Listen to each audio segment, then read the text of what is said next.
구약의 3대 절기는 유월절과 맥추절과 수장절입니다. 오늘날 교회에는 4대 절기가 있습니다. 부활절, 맥추절, 추수감사절, 그리고 성탄절입니다.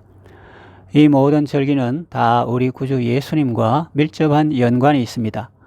하나님은 절기를 통하여 사람들이 우리 가운데 계신 하나님을 바라보게 하시고 하나님을 기억하게 하시고 늘 하나님의 은혜와 사랑 가운데 거하기를 원하셨습니다. 절기를 지키라는 말씀은 우리에게 부담을 주시려는 것이 아니라 복을 주시려는 하나님의 사랑의 명령입니다. 감사를 훈련하고 삶 속에서 실천할 때 우리는 더 큰 기쁨과 즐거움을 얻게 되는 것입니다. 오늘은 맥추 감사 주일입니다. 하나님께서 이 절기를 통해서 우리에게 주시는 교훈이 무엇입니까? 첫째는 과거를 잊지 말라는 것입니다. 이스라엘 백성들은 430년 동안 애굽에서 살았습니다. 초기에는 요셉 덕분에 좋은 대접을 받았습니다. 그러나 요셉을 알지 못하는 새 왕조가 들어서면서 고생하게 되었고 그야말로 노예 생활을 하게 되었습니다.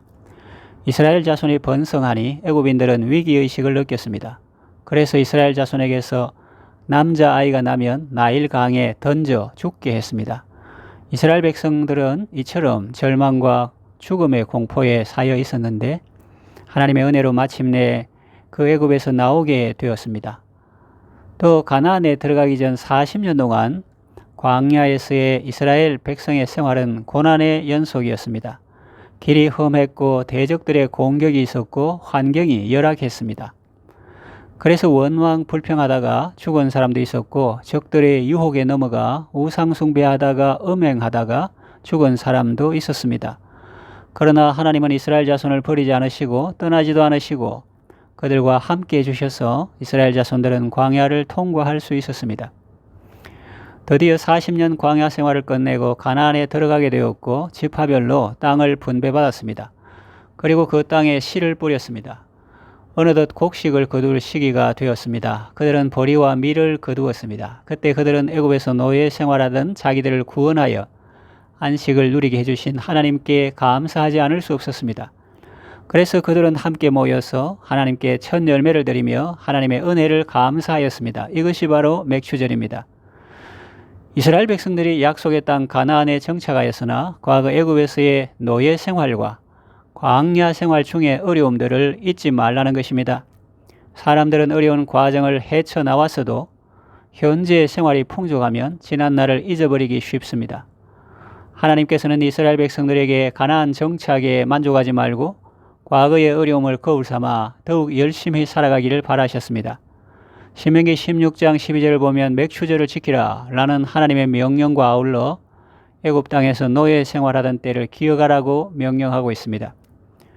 우리는 죄악 세상에서 나를 구원하시고 천국 가는 복을 허락하신 것을 감사하는 마음으로 맥추절을 보내야겠습니다.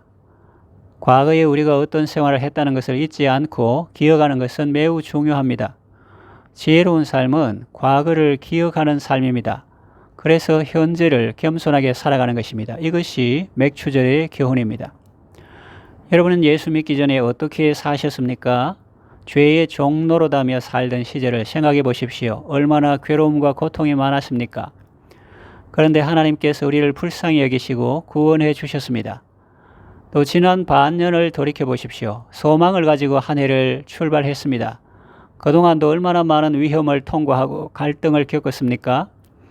그러나 우리가 기도할 때 하나님은 우리를 만나 주시고 위로해 주시고 지혜를 주시고 길을 열어주시고 우리의 삶을 인도해 주셨습니다. 우리가 살아가는 이 세상은 마치 이스라엘 백성이 통과하던 광야와 같습니다. 광야에는 일교차가 심합니다. 낮에는 불볕더위가 있고 밤에는 추위가 있습니다. 또 대적들의 공격이 있죠. 목이 마릅니다. 먹을 것도 없습니다. 이처럼 우리가 살아가는 세상에는 불볕더위와 같은 분노와 정오가 있습니다. 사막의 밤과 같이 오늘날 우리 사회의 분위기는 냉랭합니다.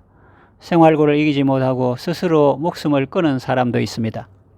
우리 대적 사탄 마귀는 끊임없이 우리를 공격합니다. 그런데도 우리는 멸망하지 않고 오늘 여기까지 이르렀습니다. 만일 우리만이었더라면 여기까지 못 왔을 것입니다.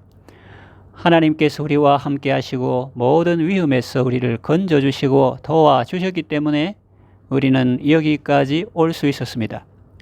사탄이 절망의 화살로 공격할 때 하나님은 말씀으로 우리에게 소망을 주셨습니다. 사탄이 질병과 근심으로 공격할 때 하나님은 십자가의 은혜로 우리를 치유해 주시고 생명을 파멸해서 구속해 주셨습니다. 이 험난하고 사건과 사고가 많은 세상 가운데서 우리가 오늘까지 살아올 수 있었던 것은 그때마다 하나님의 은혜가 있었고 보호가 있었고 위로가 있었고 사랑이 있었기 때문입니다. 이 사실을 늘 기억하고 감사하며 살아가야 하겠습니다. 둘째로 받은 은혜를 감사하라는 것입니다. 신명기 8장 11절에서 20절에 보면 이런 말씀이 나옵니다.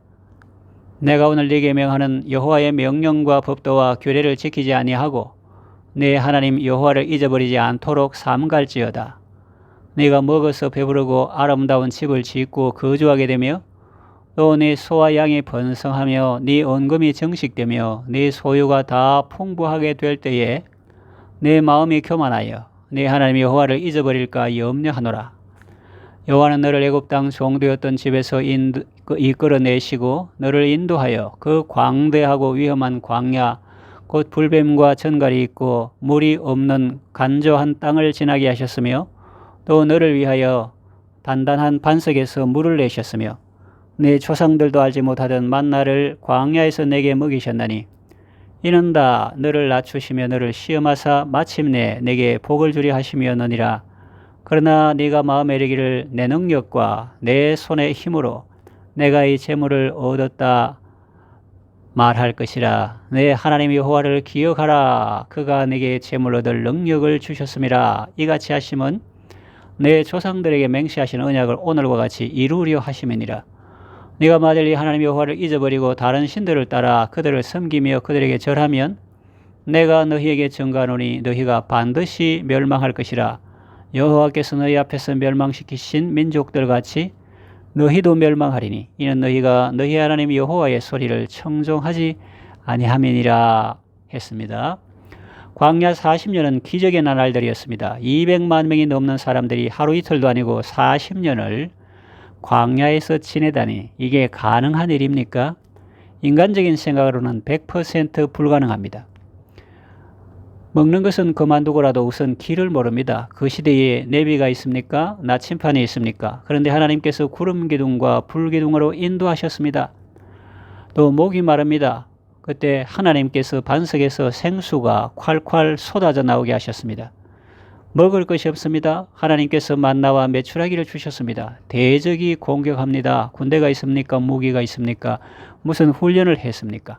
아무것도 없습니다. 전멸될 것이 뻔합니다. 그러나 그렇게 되지 않았습니다.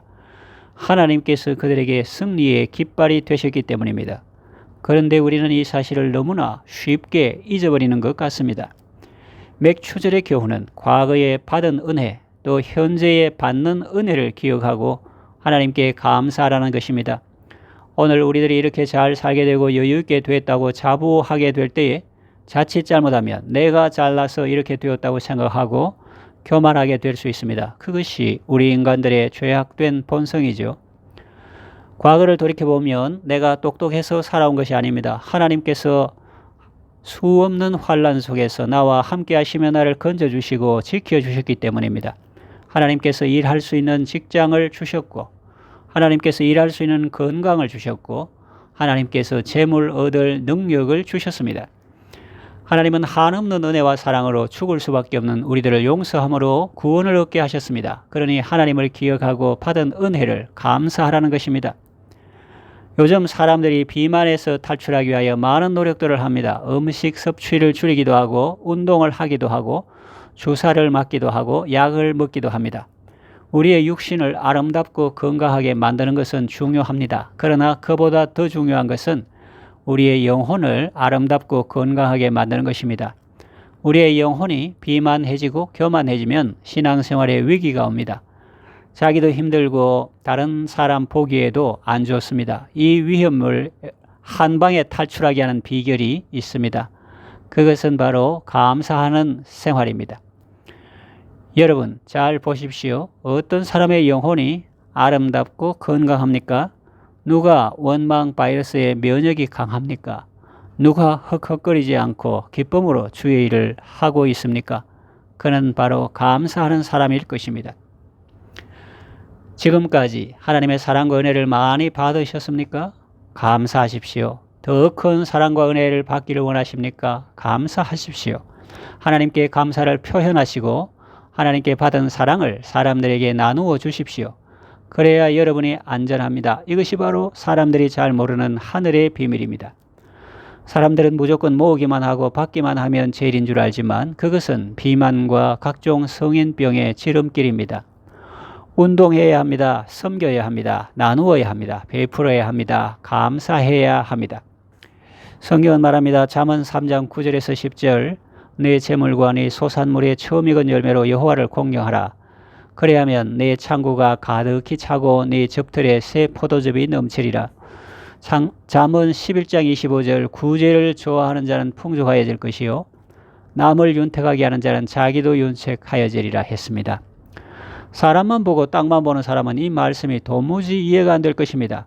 그러나 창조주 하나님을 알고 그분의 세상 경영하는 법을 아는 성도는 이 말씀이 이해가 될 것입니다. 받은 은혜를 감사함으로 여러분의 영혼이 더욱 아름답고 건강한 삶을 살아가시기를 바랍니다.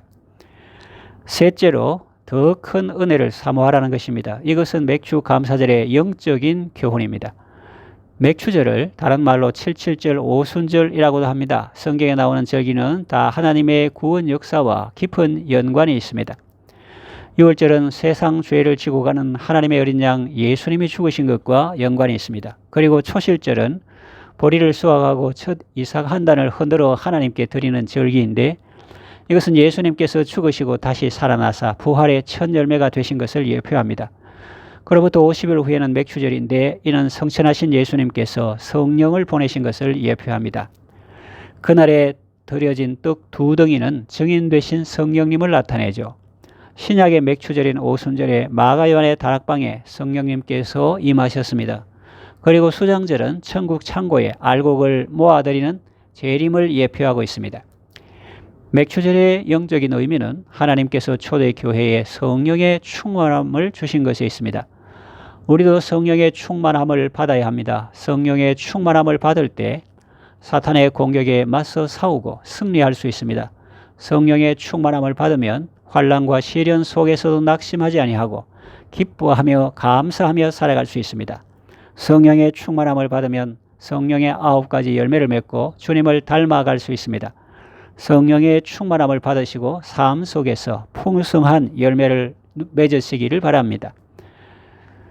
말씀을 정리하며 맺으려고 합니다. 오늘 맥추절을 통해서 과거를 기억하고 받은 은혜를 감사하며 더 큰 은혜를 사모하시기를 바랍니다. 성령의 충만을 받으십시오. 험난한 인생길 속에서도 하나님의 은혜와 사랑을 생각하시고 늘 감사와 기쁨으로 살아가시기를 바랍니다.